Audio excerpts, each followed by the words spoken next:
आवाम के लिए अच्छी खबर। पेट्रोल की फी लीटर कीमत में 7 रुपये 54 पैसे की कमी। हाई स्पीड डीजल की फी लीटर कीमत में 1 रुपये 48 पैसे का इजाफा।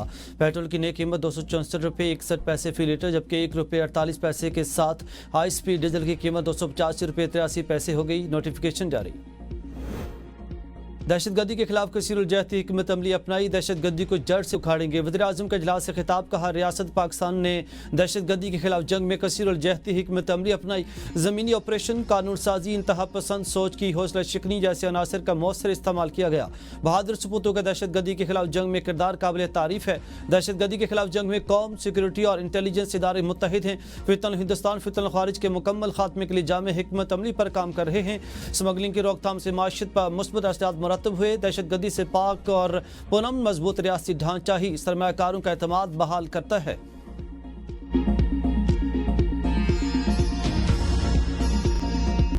तहरीक इंसाफ के रहनुमा अदालती शिकंजे में। फैसलाबाद की इंसदादी दहशतगर्दी अदालत ने सानहा 9 मई के 3 मुकदमात में पीटीआई रहनुमाओं उमर अयूब, हामिद रजा, शिबली फराज, जरताज गुल, राशिद शफीक, कमर शोजब, अहमद चट्टा, राय हसन नवाज, अशरफ सोहना समेत 196 रहनुमाओं और कारकुनों को कैद की सजाएं सुना दी।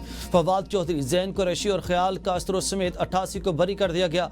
हसास इदारे के दफ्तर पर हमला के इल्जाम में थाना सिविल लाइन मुकदमे में 185 मुलजमान में से 108 मुलजमान को मुजरिम करार देते हुए सजा, 77 मुलजमान को शक का फायदा देते हुए बरी कर दिया।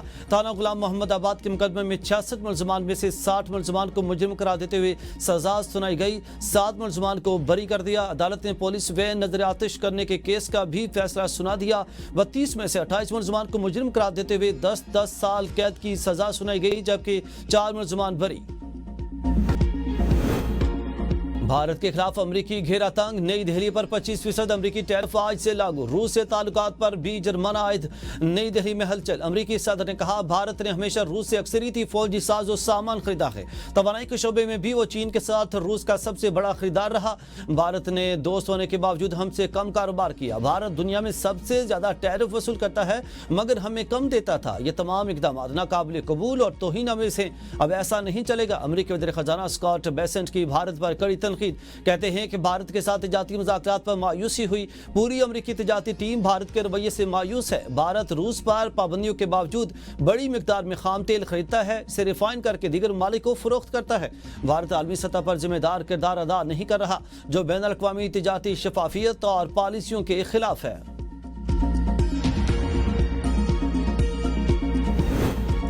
अमेरिकी सदर डोनाल्ड ट्रंप की धमकी, भारत ने घुटने टेक दिए। भारतीय सरकारी रिफाइनरीज ने रूसी तेल की खरीदारी रोक दी। गैर मुल्की खबर एजेंसी का कहना है कि 4 भारतीय रिफाइनरीज ने तेल की खरीदारी रोकी। भारत तेल दरामद करने वाला दुनिया का तीसरा बड़ा मुल्क है, जबकि रूस के समुद्री खाम तेल का सबसे बड़ा खरीदार है।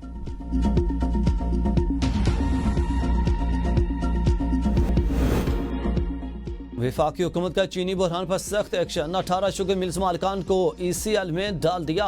19 लाख मैट्रिक टन चीनी हुकूमत के कंट्रोल में। वजारत फूड हुकाम का कहना है कि चंद दिनों में ECL में डाले गए नाम भी जारी करेंगे।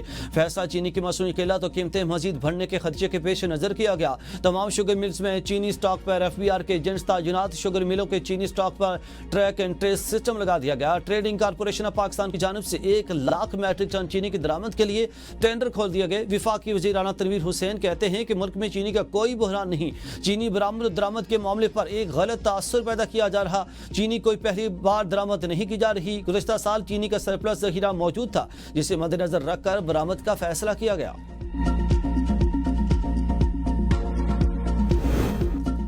मसनूई किल्लत का तासुर बेबुनियाद। तमाम मिलें 165 रुपये फी किलो एक्स मिल पर चीनी फराहम कर रही हैं। शुगर मिल्स एसोसिएशन का कहना है कि मुल्क में वस्त नवंबर 2025 तक चीनी के वाफर स्टॉक मौजूद हैं। हुकूमत की तरफ से बाज़ इंतजामी इकदाम की वजह से सप्लाई चीन मुतासर हुई थी और बेहतरी आने पर चीनी की सप्लाई मामूल के मुताबिक जारी है। मिलों का ताल्लुक सिर्फ एक्स मिल कीमतों तक होता है। चीनी की रिटेल कीमत का तयन अमूमन मार्केट फोर्सेस करती हैं, मगर अब हुकूमत कर रही है। डीलर्स घरेलू सार्फिन के बजाय चीनी सनती और कमर्शियल इदारों को ज्यादा मुनाफे पर दे रहे हैं। डीलर सट्टा माफिया अपने मकासद के तहत चीनी की मसनूई किल्लत का तासुर दे रहे हैं।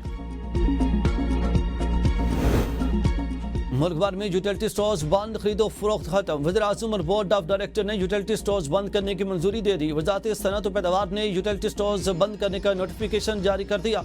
कौमी असम्बली की कायमा कमेटी बराए सनअत और पैदावार का यूटिलिटी स्टोर्स की बंदिश पर शदीद तशवीश का इजहार।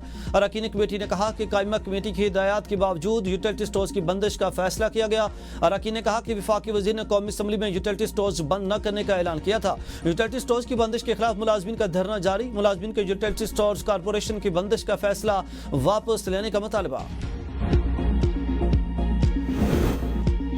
सजाएं क्यों दी जा रही हैं, इस मकसद से बखूबी वाकिफ हैं साहबजादा हामिद रजा की प्रोग्राम सवाल से आगे में गुफ्तगू। कहा कि फैसलाबाद के तीनों केसेस के फैसले आ गए, आइंदा हिकमत अमली पर मुशावरत जारी है। मेरे खिलाफ कोई सबूत नहीं, फिर भी 10 साल की सजा दी गई। पार्लियामान में रहने या ना रहने का फैसला मुशावरत से होगा, बानी की राय ही खत्मी होगी। शेख राशिद शफीक ने अपने बयान में कहा कि फैसलाबाद कभी गया ही नहीं, मुझ पर इल्जाम है कि साजिश में शरीक था, मेरे खिलाफ झूठी गवाही पेश की गई। ऐसे फैसलों से पाकिस्तान की जग हसाई होगी। इस फैसले के खिलाफ सुप्रीम कोर्ट तक जाएंगे। ये सजाएं बहुत पहले हो जानी चाहिए थी। पीटीआई अगर समझती है कि ये गलत फैसला है तो उन्हें आला फोरम के पास जाना चाहिए। गवर्नर खैबर पख्तूनख्वा फैसल करीम कुडी की एबीएन न्यूज़ से गुफ्तगू। कहा कि 9 मई का वाकया क्या इंडिया ने किया था या इसराइल ने, क्या ये कामयाब नहीं हो सके और आप मगरमच्छ के आंसू बहा रहे हैं। अगर आप मुल्क दुश्मनी करेंगे, GHQ पर हमला, दर्दियाँ लटकाएंगे, सजाएं तो होंगी। कौन सा 5 अगस्त? पीटीआई अब गली कोचों तक रह गई है। बानी पीटीआई और बुशा बीबी को जब सजाएं हुई तो पंजाब, सिंध, बलूचिस्तान, खैबर पख्तूनख्वा में एक टायर तक नहीं जलाया गया। ये सिर्फ बातें करना जानते हैं। ये 5 अगस्त को कहेंगे कि अपने जिलों में जाकर एहतजाज करें। क्या इस मुल्क में सिर्फ शरीफ और जरदारी खानदान की बेटियां ही सियासत कर सकती हैं? ये इनकी बहुत बड़ी गलतफहमी और भूल है। पीटीआई रहनुमा जरताज गुल का सजा पर रद्द-ए-अमल। कहा कि मेरे बाबा ने आज तक मुझे हराम का नवाला नहीं खिलाया। वजीर कबीले के नाते बहादुरी मेरे खून में रची बसी है। वफादारी, जुर्रत, बहादुरी मैंने अपने लीडर से सीखी। हमने इस वक्त भी अपना वतन नहीं छोड़ा जब मेरे माँ बाप ने मेरे जवान भाई की बम धमाके में जली हुई लाश वसूल की। झुकना, बिक जाना या डरना मैंने कभी नहीं सीखा। मुझे 10 साल की सजा पाकिस्तान से मोहब्बत, अपने लीडर से वफादारी की वजह से दी गई। मैं सर उठाकर मुकाबला करूंगी।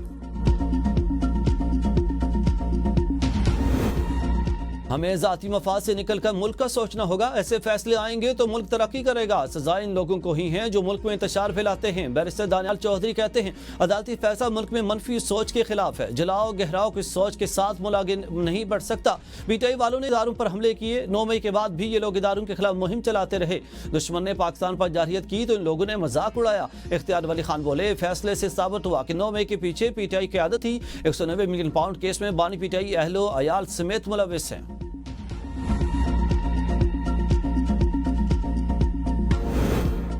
फवाद चौधरी किसी साजिश का हिस्सा नहीं थे, बाकी लोगों का मुझे नहीं पता। अहलिया हिबा फवाद की मीडिया से गुफ्तगू। कहा कि फवाद चौधरी को बाइज्जत बरी कर दिया गया। अदालत की शुक्रगुजार हूँ, हक की फतह हुई है, हमें अदलिया से इंसाफ मिला है। बाकी मुकदमात का भी सामना करेंगे। फैसला सुनने की जरूरत सबको होनी चाहिए, चाहे सजा हो या बरी हो। ये मुल्क, ये कौम और ये फौज भी हमारी है।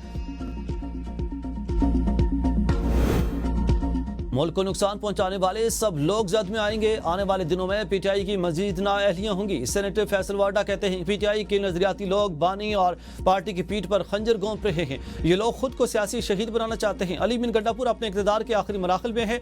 आने वाले दिनों में पीटीआई का एक खतरनाक मनसूबा मंजर-ए-आम पर लाऊंगा। सेनेट में पीटीआई की 8 सीटों की बजाय 5 सीटें कैसे और क्यों मिली? मुराद सईद को सेनेटर बनाने के पीछे की भी कहानी है। मैं जो बातें कही थी वो आज सबके सामने सच साबित हो रही है। पीटीआई पाकिस्तान बनने की मनसूबाबंदी इनके पार्टी के अंदर ही हो रही है। कौम को वक्त से पहले बता दिया था अमेरिका से मुस्बत खबर आने वाली है, वो आ चुकी है।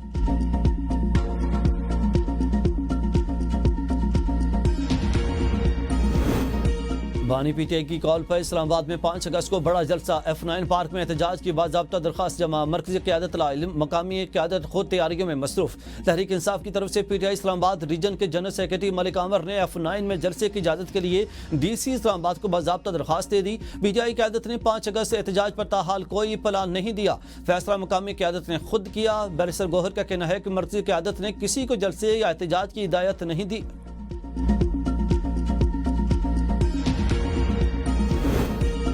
सेनेट की पंजाब असम्बली से जनरल नशिस्त पर इंतखाब मुलतवी। एजाज चौधरी की नाअहली के बायस खाली नशिस्त पर इलेक्शन 21 अगस्त को होना था। नई तारीख का ऐलान इलेक्शन कमीशन बाद में करेगा। पंजाब असम्बली ने गैर मुकम्मल इलेक्टोरल कॉलेज की बुनियाद पर इलेक्शन मुलतवी करने की दरख्वास्त की थी। नाअहली के बाद अहमद खान बच्चर पंजाब असम्बली में अपोजिशन लीडर के ओहदे से फारिग। पंजाब असम्बली सेक्रेटरीट ने नोटिफिकेशन जारी कर दिया। चंद रोज कबल इंसदाद दहशतगर्दी अदालत ने अहमद खान बच्चर को 9 मई केस में मुजरिम करार देते हुए 10 साल की सजा सुनाई थी। अदालत ने सजा होने के बाद इलेक्शन कमीशन ने नाअहली का नोटिफिकेशन जारी कर दिया था। अहमद खान बच्चर PP 87 मियां वाली से मुंतखब अरकान असम्बली थे।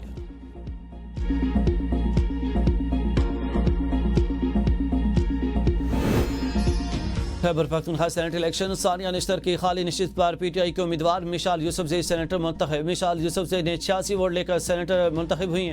मेहताब जफर ने 53 और साइमा खालिद ने 1 वोट हासिल किया। सबा शाहिद कोई वोट हासिल न कर सकी। मिशाल यूसुफजई ने मीडिया से गुफ्तगू में कहा कि मेरे लिए सेनेट का हिस्सा बनना एक बड़ा एजाज है। बानी PTI का पैगाम वज़ीर-ए-आला के जरिए आया। सपोर्ट की यकीन दहानी दी गई। नजरिया बानी PTI के सामने पैसा नहीं चला।